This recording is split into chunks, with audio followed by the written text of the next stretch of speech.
우리가 이제 저번 주에 다윗이 나발의 양털을 깎는다는 소식을 들었고 사람을 보내어 도움을 청했는데요.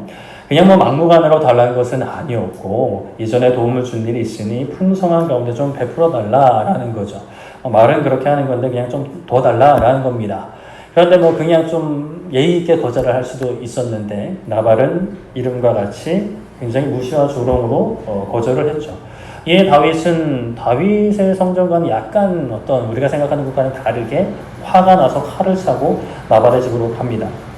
이 상황을 들었던 나발의 아내 아비가일이 급하게 음식을 준비했고요. 길에 나섰는데 가는 도중 다윗의 무리를 만나게 되죠.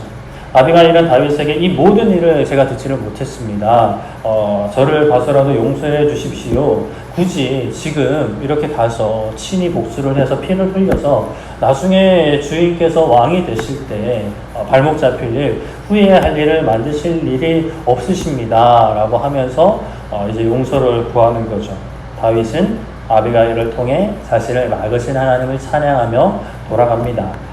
다윗은 자신이 선대한 것을 나발이 이제 악으로 갚았다라며 굉장히 분노를 했죠. 나발뿐만이 아니라 그 집에 있는 종들까지 다 죽이려고 했습니다. 우리도 이 땅에서 부당한 대우를 받거나 또는 나와 당장의 직접적인 관계는 없다 하더라도 어떤 사회적으로 좀 부당한 것들을 보면 정의가 무너지는 모습을 보면 분노합니다.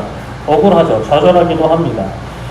물론 우리가 그러한 어떤 상황 속에서 어떤 개인의 관계든지 사회 속에서 하나님이 기뻐하시는 아름다운 정의의 질서를 질서 있게 세워야 하지만 그 가운데 우리는 정말 조심해야 될 것은 개인적인 어떤 분노와 원망 그리고 어떤 복수심 등은 걷어내야 되는 거죠. 그것이 쉽지 않은 일이긴 합니다. 사람의 힘으로 어떤 결단으로 어느 정도 흉내는 낼 수 있지만 그것을 계속해서 유지할 수는 없죠. 그러나 또 하나님께서 그런 우리를 그냥 내버려 두지 않으시고 아비가일처럼 우리가 분노할 때 미움이 막 넘쳐날 때에 우리 앞에 우리의 그 정의를 세운다는 명목으로 사사로운 복수를 하려는 그 길을 막는 존재가 계십니다. 바로 예수님이시다라고 말씀을 드렸죠.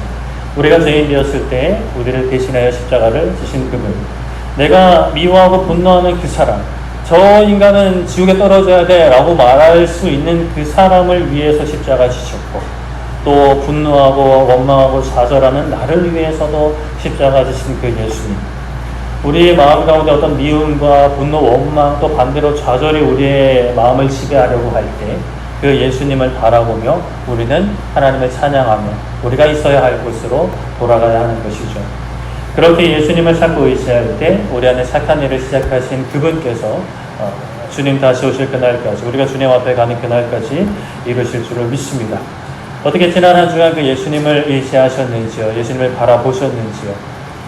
분노와 미움으로부터 좀 자유로운 한 주를 보내셨는지 아니면 가득한 이렇게 한 주를 보내셨는지 오늘 또 말씀 가운데 또 예수님 바라보기를 소망합니다.